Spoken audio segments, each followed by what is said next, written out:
Bonjour tout le monde et bienvenue sur ma chaîne Training the Trend. Je voulais vous faire une petite courte vidéo de mise à jour des news concernant Liquid Loans.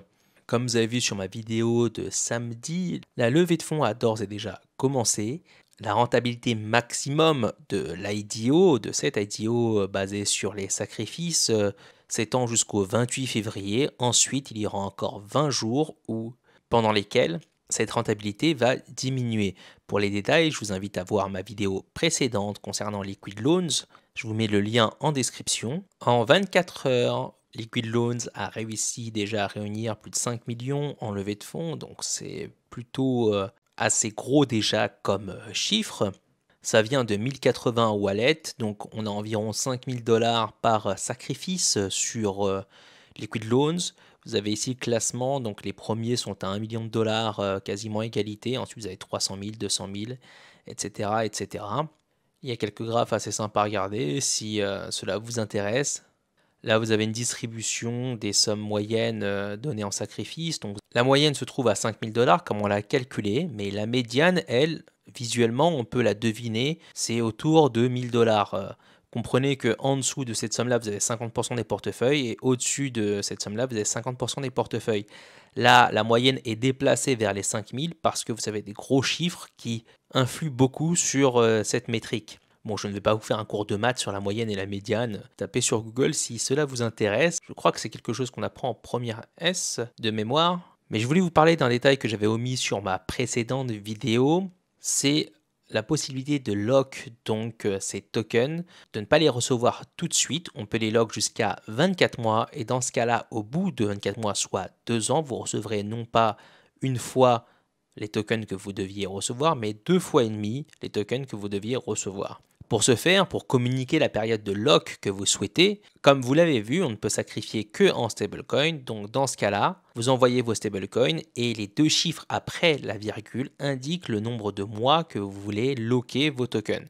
Donc 0 pour 0 mois, 24 pour 24 mois, 3 pour 3 mois, etc. etc. Si les deux chiffres après la virgule sont supérieurs à 24, ils seront compris comme 0 et ne seront donc pas lockés. Vous ne pouvez pas locker au-delà de 24 mois. Donc à chacun de voir ce qu'il souhaite faire en sachant que pendant la période de lock, vos tokens ne pourront pas être stackés. Et le stacking sera le plus fort pendant la première année. Ça diminuera de moitié après chaque année. Donc 2 fois moins de rewards, 2 fois moins de récompenses la deuxième année, 4 fois moins de récompenses la troisième année. Donc ceux qui vont débloquer les tokens à ce moment-là auront 3 fois moins de récompenses.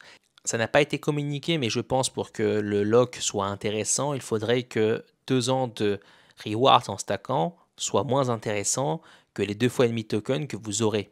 Ce qui m'a l'air être assez probable parce qu'en proof of stake, on ne donne pas non plus des 100%, 200% de rewards pour du single staking pour faire marcher la blockchain et donc le consensus du staking. Bien sûr, quand vos tokens seront lockés, vous ne pourrez pas utiliser ces loans sur la plateforme. Vous pourrez utiliser bien sûr d'autres choses comme les pulses et les stablecoins qui seront mint à partir de ces pulses, à savoir les USDL. Je ne vais pas trop revenir dessus. Si vous voulez en savoir plus, vous vous référez à ma première vidéo concernant Liquid Loans dessus. Quand j'ai posé des questions à la team donc sur leur Telegram officiel concernant la distribution des tokens et la tokenomics, à savoir comment les rewards vont être distribués, est-ce que ce seront des rewards qui seront mint, donc générés comme c'est le cas pour la plupart donc des blockchains, ou à la manière de Pulse et PulseX, à savoir est-ce qu'il y aurait donc dès le début donc un pool de rewards de tokens qui sera ensuite distribué au fur et à mesure aux stakers. Donc toute appréciation du token ne verrait pas de dilution par la distribution de rewards parce que ceux-là seront mint dès le départ. Alors la team m'a répondu que la distribution devrait ressembler à celle de LQTY. C'est une autre plateforme de lending qui existe sur la blockchain Ether. Et dès le début, vous avez une pool de rewards, de récompenses donc, qui est créée. Et c'est à partir de celle-ci que les récompenses sont distribuées afin de ne pas diluer, de ne pas créer d'effets inflationnistes sur les tokens existants. Comprenez qu'il y aura aussi une bonne partie pour la team.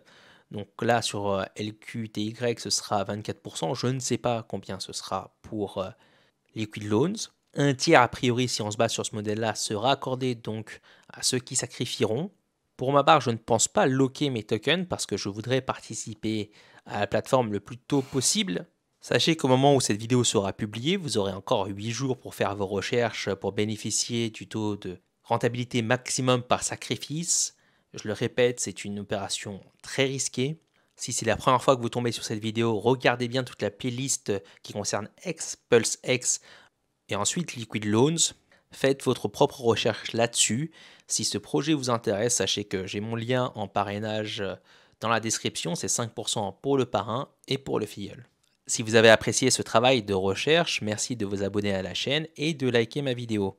Sur ce, je vous souhaite une bonne soirée et on se voit la prochaine fois.